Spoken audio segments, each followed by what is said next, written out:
Surga, terima kasih Tuhan buat siang hari indah ini Tuhan. Tuhan boleh pimpin ibadah kami dari awal sampai saat ini Tuhan. Sekarang Tuhan kami akan mendengarkan sebagian firman-Mu.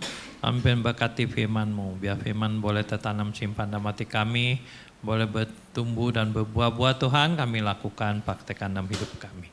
Terima kasih Tuhan Yesus, dalam nama Yesus kami berdoa. Haleluya, amin, amin. Baik Bapak Ibu sekalian Tuhan, kita akan buka Alkitab kita ambil dari Mazmur 23. Mazmur 23 ayatnya 1 sampai ke 6. Kita akan membaca secara bergantian. Ya, saya akan baca ayat ganjil, Bapak Ibu sudah membaca ayat yang genap. Mazmur 23, Mazmur Daud, Tuhan adalah gembalaku, takkan kekurangan aku.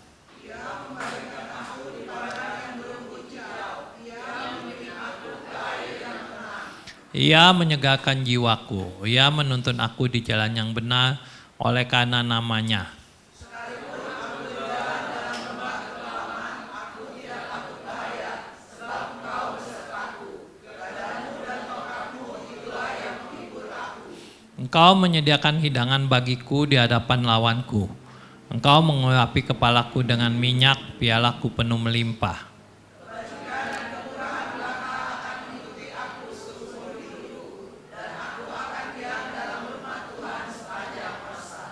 Baik Bapak Ibu saudara kasih, ini kita membaca kisah satu Mazmur yang pasti sudah saudara kenal baik ya, saudara mengenal baik. Ataupun kalau saudara mungkin belum mengenal Mazmur ini, mungkin saudara hanya butuh waktu 3 hari, 7 hari, mungkin dalam seminggu pun Bapak Ibu saudara sudah akan bisa mengenal, menghafal Mazmur ini dengan baik. Tapi masalahnya sekarang apakah saudara kenal dengan gembalanya saudara?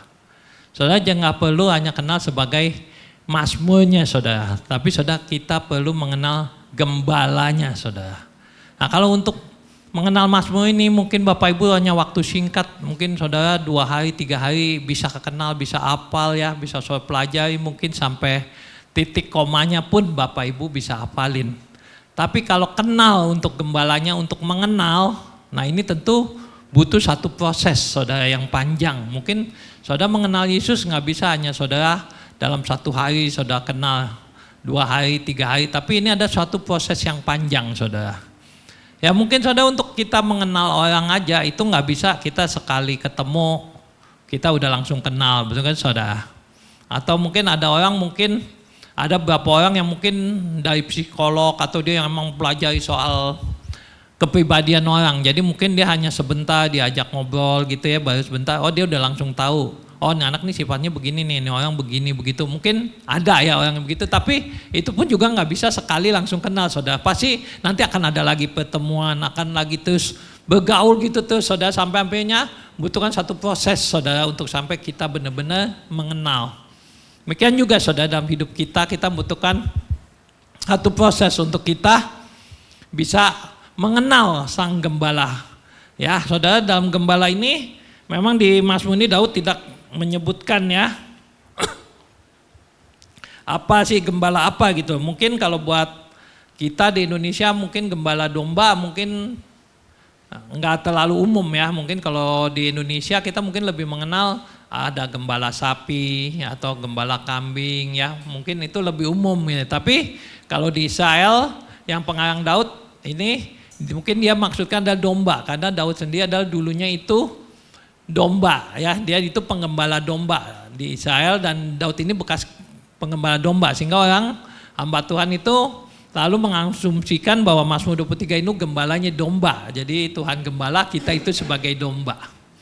Saudara, ada satu quote yang bagus gitu ya, saya ambil dari satu status salah satu orang. Nah dia bilang apa? Dia bilang begini, hidup itu bukan suatu pertandingan, tapi suatu perjalanan. Jika kita menjalani bersama Tuhan, walaupun kita agak ketinggalan, tapi kita pasti akan sampai di tujuan. Amin saudara ya. Kita hidup itu suatu perjalanan, bukan suatu pertandingan. Kalau saudara merasa, waduh hidup kok kayaknya capek, lelah, ya mungkin kita perlu meriksa lagi ya, apakah emang kita selama ini hidup kita anggap kayak pertandingan, kita nggak mau kalah dengan orang lain. Ya, kita nggak menghadapi hidup itu satu perjalanan kita bersama Tuhan. Ya, kalau kita menjalani hidup kita berjalan bersama Tuhan, mungkin kita ini ketinggalannya, kita lihat kok orang lain udah lebih hebat dari kita, udah lebih maju dari kita, yang kayaknya di bawah kita pun akhirnya sekarang lebih hebat. Tapi tetap aja satu saat nanti kita tetap akan sampai juga ke tujuan kita. Ayat ke-6 terakhir ya. Di ayat ke-6 terakhir dari Mazmur 23 ini ada suatu perjalanan Daud sebagai domba. Dia menjalani hidupnya bersama sang gembala. Sampai di ayat terakhir dia bilang tujuan akhir dia sampai juga diam dalam rumah Tuhan sepanjang masa. Nah ini saudara, jadi hidup kita adalah suatu hidup perjalanan kita bersama Tuhan sang gembala ya. Kita akan hidup sampai nanti akhir daripada tujuan kita di ayat 6 terakhir adalah kita akan diam di rumah Tuhan sepanjang masa, saudara. Ya, jadi saudara kalau kita membaca ya ayat dari Mazmur 23 ini, kita sepertinya ini suatu Mazmur yang kayaknya bikin menyenangkan gitu kan, suatu yang kayaknya wah enak, menyejukkan, betul Kak? Damai bilang, oh Tuhan, domba itu ada di padang rumput yang hijau, air yang tenang, ya kan? Wah dia menyegarkan jiwaku, ada makanan, gak kekurangan, ya kan? Biar di dalam lembah, kekelaman juga gak takut gitu kan? Nah sekarang tapi kenyataannya kadang mungkin berbeda, ya kan? Kadang kenyataannya mungkin kita menjalani kehidupan beda. Kok tapi akhirnya kita menjalani kehidupan, kok kita kurang aja sih katanya, ya kan? Lalu kok kita kurang, lewat bahaya kok kita ketakutan. Nah saudara, kalau kita memang kenyataan dari Mazmur 23 ini ternyata tidak sesuai dengan realita kehadapan kita, apa yang kita jalani, apa yang kita hadapi. Nah ini artinya kita harus periksa kembali kepada kehidupan kita. Periksa hidup kita, maksudnya apakah kita sudah benar-benar menjadikan Tuhan itu gembala, bukan? Apakah emang selama hidup kita ini Tuhan yang jadi gembala kita, belum gitu loh. Ya kan, kalau Mazmur ini Daud mengatakan Tuhan gembalaku, takkan kurang aku. Nah maksudnya kita kalau hidup kita realitanya nggak sesuai dengan kondisi Mazmur 23, kita yang mesti periksa. Ya ini penulis itu adalah si Daud, yang dalam hal ini dia menganggap dirinya itu adalah dombanya. Jadi ini adalah dari pihak dombanya sebenarnya Mazmur 23. Ya jadi maksudnya apakah kita tuh benar-benar udah hidup tuh sebagai domba, atau jangan-jangan selama ini kita hidup belum jadi domba, tapi kita hidup jadi kambing. Nah, saudara tahu bedanya domba sama kambing apa? Kalau saudara kita belajar, saya cari di googling, wah itu domba sama kambing ternyata beda saudara ya. Domba itu ternyata dia tuh sangat tergantung sekali dengan gembala. Dia sangat tergantung sekali dengan gembala, karena domba itu memiliki keterbatasan secara fisik ya, secara fisiknya dia tuh memiliki banyak sekali tuh keterbatasan ya, dia nggak punya kemampuan ya kan, makanya domba itu benar-benar mengandalkan sekali gembalanya. Nah selama hidup apakah kita emang benar-benar udah menjalani hidup kita sebagai domba? Ya ini kita mau belajar ya soal hidup sebagai domba, biar kita boleh sambil kita mencari kita apakah kita juga sudah hidup sebagai domba. Domba itu yang pertama dalam Mazmur 23 ini kita baca di ayat 1. Ya, Daud mengatakan, Tuhan adalah gembalaku, takkan kekurangan aku. Ia membaringkan aku di padang yang berumput hijau, ia membimbing aku ke air tenang, ia menyegarkan jiwaku. Saudara, dalam ayat 1 mengatakan domba itu adalah Tuhan adalah gembalaku, aku tidak kekurangan. Nah saudara, kalau tidak kurang artinya cukup, ya kan? Cukup, udah, kalau udah cukup artinya ya udah, nggak mau lagi gitu, nggak apa-apa. Nah ini Tuhan udah kasih, ya kasih padang rumput yang hijau, air yang tenang, artinya udah cukup buat si domba. Tuhan udah kasih buat kita. Kita artinya kita udah nggak kurang, artinya udah cukup. Tapi kita kadang yang masih mau yang lain-lain, betul nggak saudara? Saudara kalau domba dibawa ke padang rumput, Tuhan udah lihat, oh domba makan rumput, Tiba-tiba dia lihat di sebelah, oh singa makannya daging. Wah dia enak juga ya makan daging. Domba nggak mau rumput, maunya daging. Kita manusia suka begitu kan? Ya enggak? Kita lihat, kita punya TV 20 in, 21 in. Lihat tetangga punya, beli TV 40 in. Besoknya kita mau TV 50 in. Betul nggak saudara? Saudara lihat kulkas. Wah, kita punya kulkas 1 pintu. Lihat tetangga, wah beli kulkas 2 pintu. Besoknya kita mau beli 3 pintu. Betul nggak saudara? Nah itu saudara, jadi kita sebagai dombanya cukup. Tuhan kasih kita rumput. Domba rumput. Jangan lihat sebelah, wah singa lagi makan daging, domba kepengen daging. Kalau emang kita baru kebelinya, bisa beli tas, beli sepatu Elizabeth, nggak usah kepengen beli Louis Vuitton. Betul nggak saudara? Nah realitanya kadang kita hidup domba, tapi kitanya nggak pernah cukup gitu loh. Kita selalu masa kekurangan. Saudara, sekarang lagi musim kan, kadang kalau saudara suka pergi jalan-jalan, ya kan, ke mall, saudara lihat kadang, wah banyak produk karena pembeli sepi, banyak dijual sale, ya kan, di diskon. Lihat sepatu, lihat baju, beli 1 dapat 1 atau beli 1 diskon 30%, beli 2 50%. Wah ini kita biasa nafsu kan begitu, saudara lihat, wah mau diskon, beli 1 30, beli 2, jadi hanya belinya 2. Saudara cari sepatu yang diskon 50 beli 2, padahal di rumah sepatu masih punya 3 biji. Saudara beli enggak? Nah saudara hidup itulah. Kadang kita manusia bisa aja mengatakan, oh Tuhan adalah gembalaku tidak kekurangan, tapi kita masih banyak maunya kan saudara. Nah kadang mau itu bukan sekedar dari barang-barang doang, ya kan, kadang mungkin dari hal barang-barang kita mau, wah pengen ini pengen itu. Kadang dari hal lain kita masih kurang, gak pernah puas. Dari hal hobi, ya kan, masih kepengen hobi, pengen cari, wah entar hari ini mau pergi, mau melakukan hobi kita, gak pernah puas, terus pengen. Atau kadang dari apa? Dari puji-pujian orang. Wah, kadang kita manusia pengennya apa? Dipuji orang, disanjung orang. Nggak pernah puas. Kadang baru dibilang, wah kamu hari ini rajin loh. Oh kamu rapi loh. Oh kamu hari ini pintar loh. Wah kita kadangnya terus, wah pengen terus dipuji orang, terus pengen disanjung-sanjung orang. Nggak ada puas ya. Betul saudara? Itu manusia saudara. Nah makanya saudara hari ini, mengapa kita selalu hidup kurang terus? Kenapa kok Mazmur 23 katanya Tuhan gembalaku, tapi tidak kekurangan aku. Tapi kenapa hidup kita selalu kurang? Karena memang kitanya yang harus menjadikan Yesus gembala saudara. Ada istilahnya bahwa Tuhan adalah gembalaku dan tidak ada lagi yang aku ingini. Nggak tahu siapa yang pertama kali menciptakan istilah ini ya saudara. Kan tahu istilah yang terkenal itu saudara. Jadi Tuhan adalah gembalaku. Udah cukup itu buat saya. Jadi kalau kita udah menjadi Tuhan gembala, udah cukup. Kita udah gak perlu yang lain-lain lagi.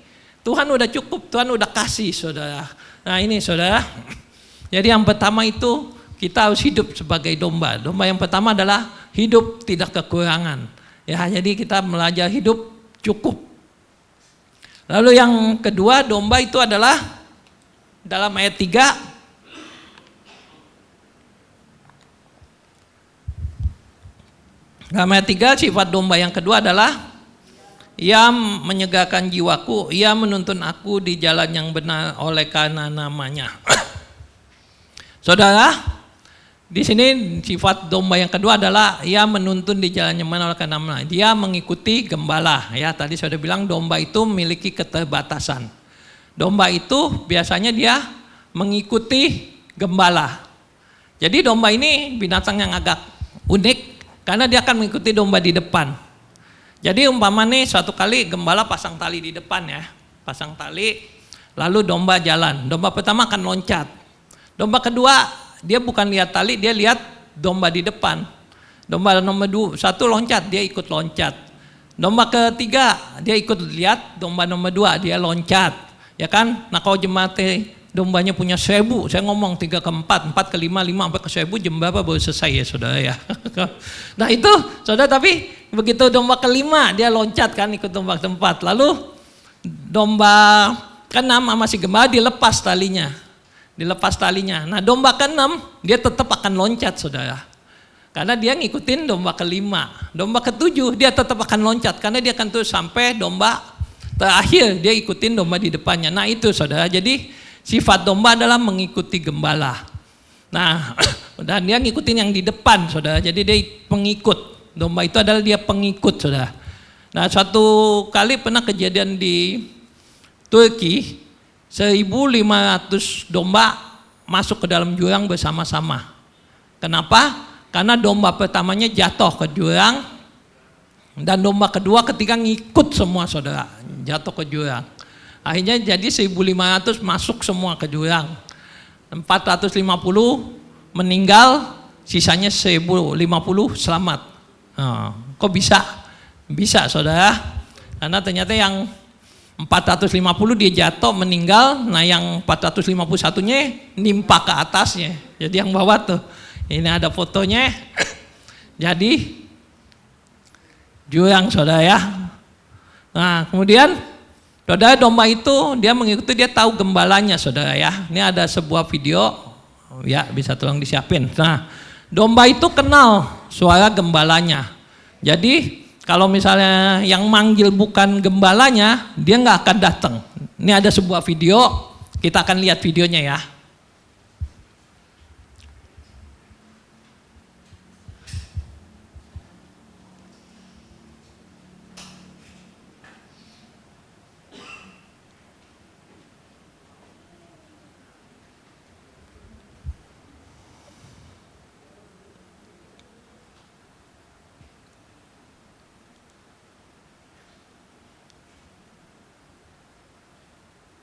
Ya, nih kita lihat coba gimana domba itu kenal dengan suara. Makanya pada waktu Tuhan Yesus bilang, domba-dombaku mengenal suaraku. Dan itu benar saudara, domba itu dia kenal suara gembalanya, mana yang gembalanya yang manggil atau orang lain yang manggil atau bukan ya. Ya, kita akan lihat videonya.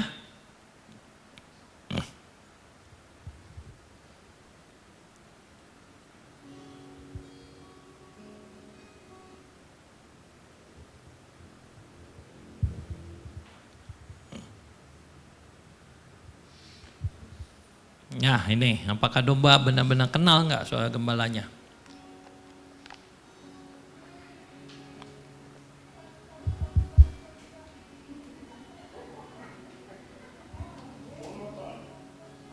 Nah ini yang bukan gembala mencoba manggil domba saudara. Ini bukan gembalanya.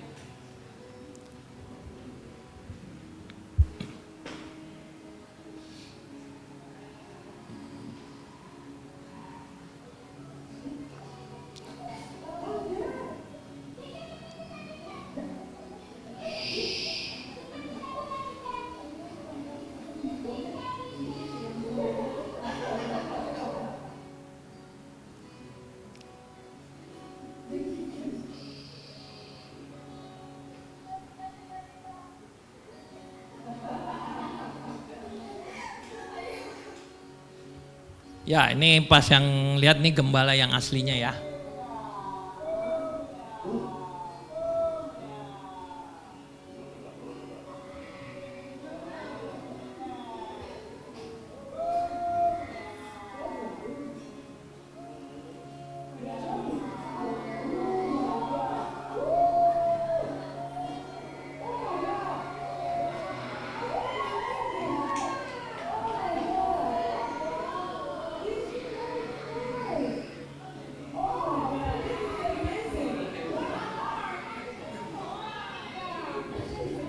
Ya itu saudara ya, bahwa domba itu kenal suara gembalanya.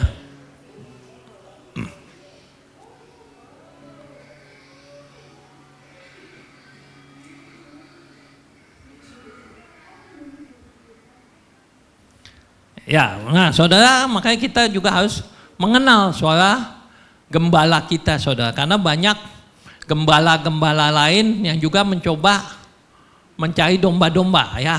Banyak serigala yang menyamar menjadi gembala untuk ya di stopin. domba ya. Saudara kemarin waktu beberapa yang lalu baru saudara ada satu jemaat telepon, dia nanya, kok saya kemarin ditawarin katanya ada satu gereja. Gerejanya, nama gerejanya Gereja Yesus Tuhan bagi orang-orang kudus di akhir zaman. Dan ditawarin katanya mau ikut, suruh belajar khusus bahasa Inggris gratis gitu. Gimana ikut? Jangan, dibilang. Ya, jangan, itu gerejanya saya cari ya. Saya lihat gerejanya apa, oh itu ternyata gereja sesat saudara, jadi gereja sesat. Nah sekarang banyak juga saudara gereja-gereja, ajaran-ajaran yang mereka mencoba mencari domba-domba begitu saudara. Jadi dia berikan emang ayo khusus gratis ya kan, tadi kasih anak di sekolahin apa, nah tapi nanti udahnya pada mereka itu ajaran-ajaran nggak sesuai ya. Mereka ajarannya nggak sesuai dengan firman Tuhan saudara, tapi mereka namanya gereja saudara. Nah ini hati-hati ya, banyak domba-domba seperti itu. Atau sekarang juga ada lagi apa, yang agama lain mulai bikin lagu, nyanyi-nyanyi, worship. Pernah dengar saudara agama lain bikin worship? Nah itu ada, dan itu persis kayak Kristen. Tapi itu agama lain, bukan agama Kristen, persis tapi mirip sama Kristen. Ya, mereka nyanyi, muji, menyembah Tuhan, praise and worship, saudara. Nah itu saudara, jadi banyak orang yang mungkin nggak sesuai, tapi kita sebagai domba itu harus kenal ya, kita kenal dengan sang gembala kita mesti deket ya, biar kita ikutin. Saudara kalau hidup ya, saya dulu kan kalau kita bawa mobil zaman dulu gitu ya, zaman yang udah lama bawa mobil pasti tahu kalau zaman dulu mau pergi satu daerah yang kita nggak tahu. Kita mau ke daerah pasti biasa kita cari dulu anca-anca daerah mana nih. Kita mulai deketin, tahu udah deket buka pintu, tanya, Pak kalau daerah ini kemana? Oh lurus saja, nanti belokan ketiga belok kanan, belokan ke kiri.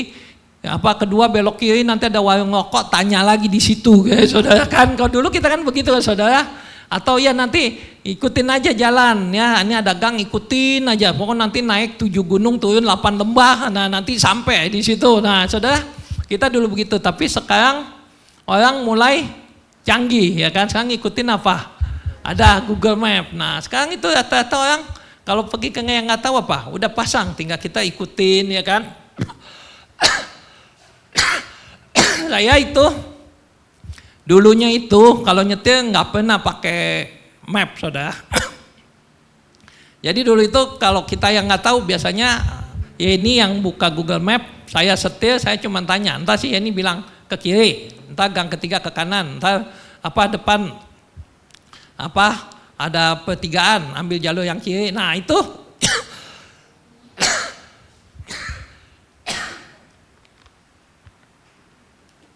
saya hanya ikutin saudara. Sekarang ternyata udah ada Google, ada lagi baru Waze. Nah dulu kita kadang suka Waze, saya bandingin Google, kadang jalannya mereka suka beda saudara, suka ambil masing-masing gitu ya. Jadi sekarang di mobil kadang suka berdua, jadi ini buka Google, saya buka Waze. Sambil jalan di depan gitu, ikutin lewat mana. Nah ikut, ternyata kemarin pas mau pergi udah keburu berangkat, udah kayaknya udah di tengah jalan, udah di tol. Saya belum buka Waze saya saudara, masih ini yang bawa, udah ikut aja. Tapi saya nyetir nih kayaknya gimana gitu saudara, kalau biasa udah ngikutin, tahu entar berapa kilo lagi keluar tol, entar berapa kilo lagi tol, ambil yang arah mana. Nah itu udah ada. Nah tapi kalau kan nggak ada kayaknya, aduh gimana gitu saudara. Nah itu juga hidup saudara, kalau kita hidup tuh udah hidup kita terbiasa ya, udah kebiasa kita hidup dipimpin Tuhan, kita ikutin Tuhan. Tapi kalau suatu saat kita mungkin kita udah menyimpang dari jalan Tuhan atau kita udah nggak ikut, pasti kita nih berasa ada sesuatu yang hilang dalam hidup kita, ya kan? Nah ini yang perlu kita jaga saudara, kita tuh tetap ikutin pimpinannya Tuhan. Kalau kita maksudnya biasa hidup dipimpin Tuhan, kita melakukan satu dosa, satu kesalahan, lalu kemudian kita masa aduh ini kayaknya nggak enak nih, saya ini udah bikin dosa nih. Nah itu artinya bagus kita hidup dipimpin Tuhan. Tapi kalau saudara hidup dipimpin Tuhan, tapi tiba-tiba saudara bikin dosa, biasa aja gitu loh saudara. Bukan masalah gitu. Nah ini yang perlu kita pertanyakan saudara. Apakah kita memang hidup udah ikutin Tuhan atau belum? Kalau saudara melakukan dosa tapi merasa sebagai sesuatu yang biasa aja, sesuatu yang wajar. Nah ini saudara yang perlu jadi pertanyaan kita udah benar-benar ikuti bimbingan Tuhan belum? Kita udah ikuti sang gembala kita belum? Kita hidup ini pimpin gembala atau enggak sih? Gitu saudara. Nah ini kita mau belajar biar kita benar-benar jadikan Tuhan gembala kita. Ya yang pertama biar kita hidup tidak kekurangan, kita bisa berkata cukup. Yang kedua kita hidup dipimpin ya. Hidup kita dipimpin oleh Tuhan. Yang ketiga adalah di dalam ayat keempat, sekalipun aku berjalan dalam lembah kekelaman, aku tidak takut bahaya, sebab engkau besertaku. Gadamu dan tongkatmu itulah yang menghibur aku. Jadi saudara yang ketiga adalah kalau kita menjadikan Tuhan sebagai gembala, kita adalah tidak khawatir meskipun kadang kita dibawa ke dalam lembah kekelaman, ya kan, tidak takut bahaya. Karena kita percaya ada gembala yang menyertai kita. Saudara, kadang kita hidup manusia maunya apa? Maunya kadang tuh segala sesuatu seperti sulap, ya kan. Saudara sakit, maunya berdoa sembuh. Ya. Saudara nggak punya uang, berdoa, tahu ada orang kirim Tuhan kasih, ya kan.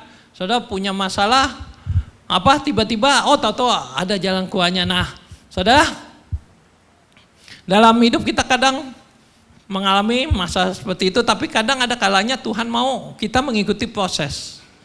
Yang nggak selalu bahwa segala sesuatu itu terjadi Tuhan tolong melalui mujizat-mujizat. Kadang ada mujizat, tapi kadang ada Tuhan bawa kita melalui lembah kekelaman, saudara. Ya kan, lembah kekelaman. Jadi kita kadang bawa kita ikutin lembah gitu ya. Kita mengikuti proses Tuhan. Kadang kalau kita sakit, kita harus ke dokter. Ke dokter yang males apa? Nunggu, saudara. Kadang ke dokter tuh yang males nunggu dokter lama, nggak tahu dipanggil nomor berapa gitu kan. Kemudian belum dipanggil orang dokter, periksa. Entah banyak pemeriksa, harus periksa ini, periksa itu. Tuh entah deg-degan nungguin, entah hasilnya gimana, bagus enggak, entah takutnya hasilnya kurang bagus, harus minum obat. Entah udah minum obat, entah berapa bulan suruh balik lagi, ngantri lagi, ikut lagi. Nah, kadang Tuhan membiarkan kita melalui satu proses, saudara, melalui proses seperti itu. Tapi di dalam proses itu pun Tuhan menyertai, ya kan? Kadang kita nggak punya uang, tapi ada kebutuhan yang harus kita bayar. Anak udah waktunya bayar uang sekolah, beras habis, udah mesti bayar token listrik, ya kan? Kadang kita begitu. Nah, kadang ada Tuhan kirim orang, tapi kadang ya kitanya yang harus kerja. Tuhan kasih kita kerjaan yang kita harus kerja dulu. Contohnya apa? Yusuf pada waktu di Mesir, dia akan menghadapi 7 tahun kekurangan. Ya kan? Tapi 7 tahun kekurangan Tuhan berkati, Tuhan pelihara Yusuf.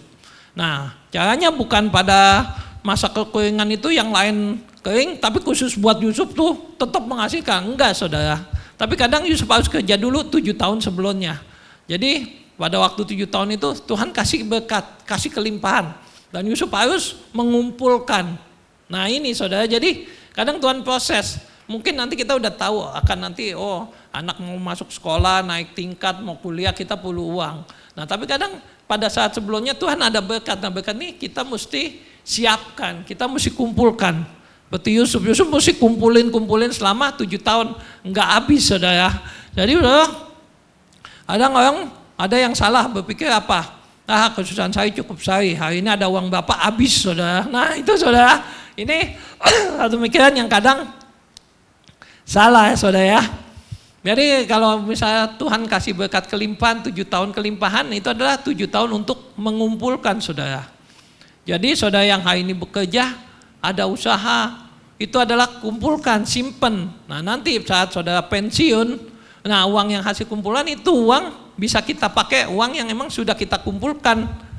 Banyak orang pada waktu kerja, wah mau apa uang dipakai terus, akhirnya habis saat pensiun nggak ada uang sama sekali, cuman ngandelin orang, kadang temen-temennya diinin transfer dong, gue nggak ada uang nih gitu saudara. Nah ini saudara, kita sebagai anak Tuhan harus percaya ya, pada saat kita menghadapi nembak kekelaman ya kan, nanti mungkin kita semua akan tua. Saat kita tua pasti nanti ada saatnya mungkin kita udah nggak ada pemasukan, nggak bisa kerja ya kan, yang usaha pun ada batasnya. Tapi kita percaya pada saat kita melewati itu, Tuhan percaya Tuhan menjaga, melindungi, memimpin. Tapi gimana cara Tuhan? Ya kadang melalui proses. Saat kita ada diberkati Tuhan, kita bisa mengumpulkan, bisa mengatur keuangan kita. Ya, itulah saudara. Jadi kadang hari ini mungkin banyak ya situasi-situasi yang membuat kita khawatir ya kan, mungkin kita bingung gimana. Perang nggak habis-habis kan. Dulu awal dari Rusia, Ukraina, kemudian Israel, Hamas, kemudian Israel, Iran, sekarang Kamboja. Nah, Kamboja sama Thailand saudara. Nah ini gantian terus saudara. Jadi kalau dunia ada bergejolak ya pasti ekonomi dunia akan terpengaruh gitu kan. Nah makanya itu kita sebagai anak Tuhan kalau jika ini, nah ini betul kita yang jangan khawatir, tetap percaya ya, tetap percaya nanti bagaimana Tuhan yang akan melindungi ya. Jadi kesusahan saya cukup saya, nah ini pas ayatnya kita pakai. Jadi ada waktunya kita mungkin harus percaya kepada Tuhan, tapi ada waktunya kita ikuti prosesnya Tuhan, ikuti ketaatannya Tuhan ya. Lalu yang keempat itu adalah bagaimana kita hidup sebagai domba, adalah di dalam ayat kelima dikatakan, engkau menyediakan hidangan di hadapan lawanku, engkau mengurapi kepalaku dengan minyak, pialaku penuh kelimpah. Nah ayat 6, kebajikan dan kemurahan belaka akan mengikuti aku semua hidupku. Nah kebajikan dalam rumah Tuhan. Nah yang keempat, 6 adalah kebajikan dan kemurahan. Hidup dalam kebajikan dan kemurahan. Kita hidup dalam kebaikan ya, kita hidup dalam kebaikan. Ya kita orang Kristen udah terkenal katanya orang Kristen kasih. Jadi kita hidup dalam kasih, saling mengasihi dengan sesama saudara, dengan teman. Bahkan Tuhan Yesus mengajarkan untuk mengasihi musuh kita, orang yang gak suka dengan kita ya kan. Kadang orang itu mungkin udah jahatin kita, tapi kita harus tetap hidup dalam kebaikan. Ya kan, Tuhan bilang apa jasanya kalau kamu baik dengan orang yang baik. Karena orang yang tidak kenal Tuhan pun juga begitu, mereka juga akan hidup baik dengan orang baik ya kan. Kalau orang yang baik sama-sama baik, itu kan udah umum, udah biasa, semua orang juga mungkin bisa melakukan seperti itu. Tapi bagaimana kita melakukan kebaikan dengan orang yang jahat sama kita. Nah inilah Tuhan ajak kita sebagai domba harus melakukan itu ya. Lalu kemudian kebajikan dan kemurahan, hidup dalam kemurahan ya. Kemurahan itu bukan berarti wah nanti ya kalau saya udah punya uang banyak.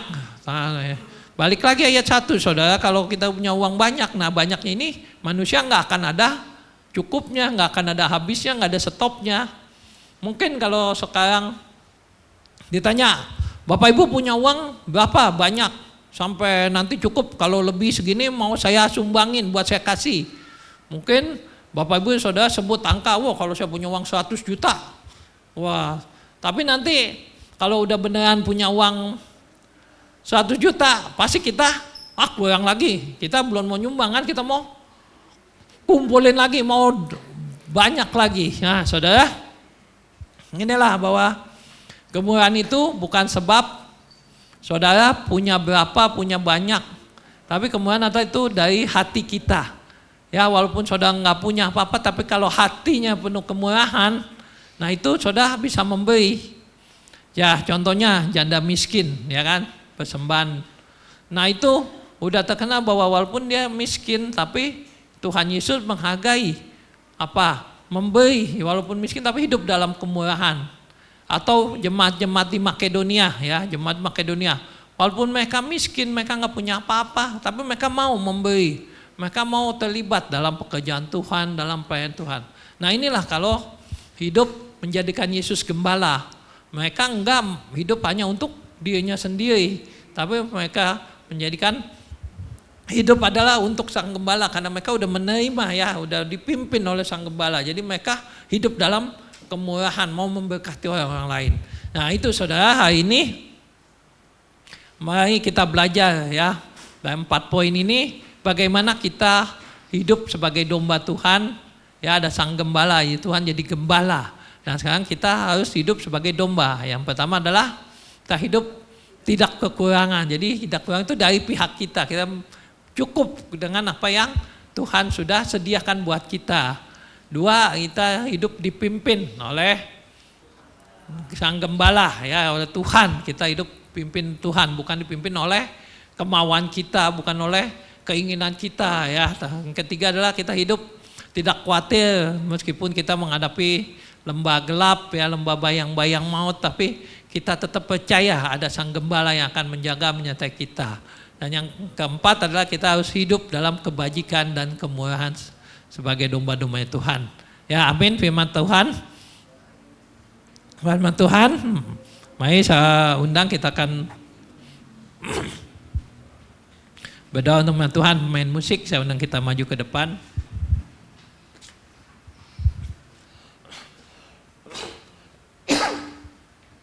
Dengan satu pujian. Kita nyanyi lagu ini ya, Tuhan adalah gembalaku. Bisa, Tuhan adalah gembalaku. Coba.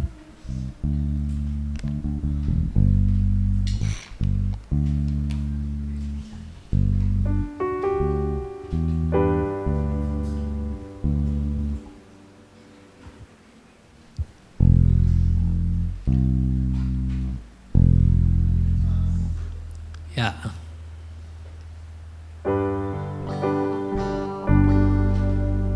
Tuhan adalah gembalaku, takkan kekurangan aku. Dia memberikan aku di padang yang berumput hijau. Dia membimbingku ke air yang tenang. Dia menyegarkan jiwaku.